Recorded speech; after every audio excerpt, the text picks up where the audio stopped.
Hi everyone. So you guys, you athletes out there that are contemplating getting fitter for 2013, you got to start now.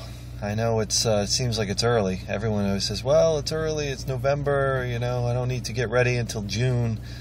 Well, it's never too early in this sport. Any endurance sports are an incremental baby step process of feeding your body more and more intensity and duration in order to get fitter.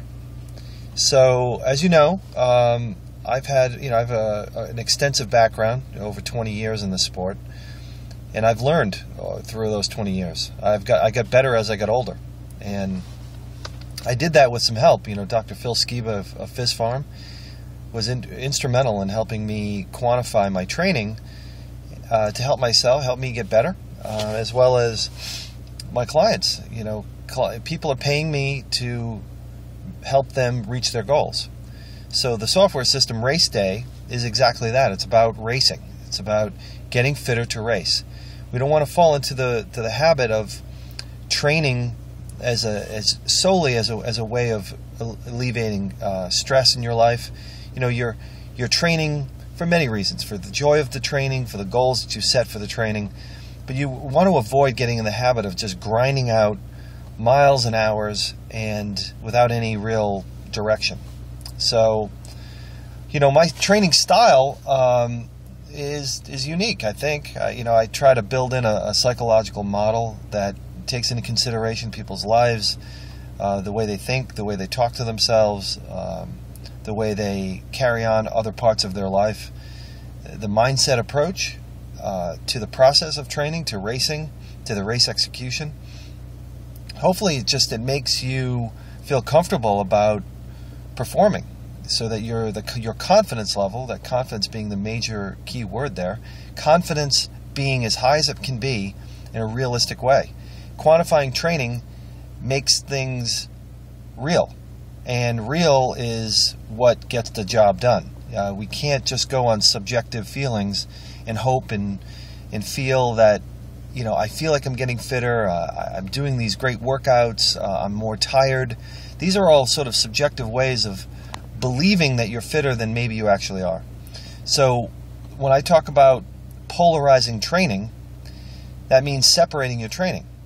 VO2 max, the amount of oxygen you can take in, the power that you produce at that maximal duration of time, that 3-minute to 8-minute range, how much distance you cover running and swimming, how much power you're producing on the bike in that range of time, tells me a lot about your mind, how tough you are, how willing you are to dig deep, and physically how your heart and lungs can produce, take in the oxygen and be able to tell your muscles to produce power, to go faster.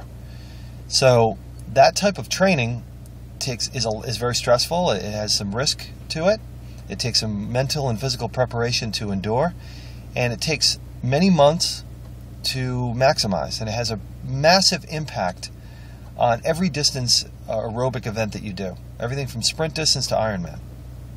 It's not the end-all be-all to your overall training result or your goal, particularly if it's a long course, but it has it's a relevant piece of the puzzle that is important for your training and your development.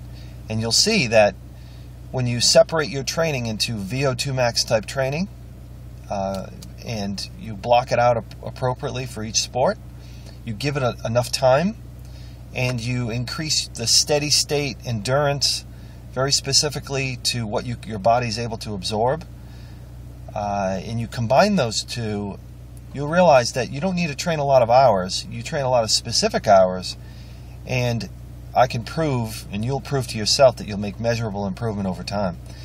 And I've got plenty of athletes that vouch for it. You can give me an email, or go to my website, terrykerrigan.com, shoot me an email, call me. I'll be glad to give you the references of these athletes, everything from professional world records to amateurs just improving, or qualifying for events that they are trying to qualify for. So Anyway, that's it. So give me a shout, and until next time, take care.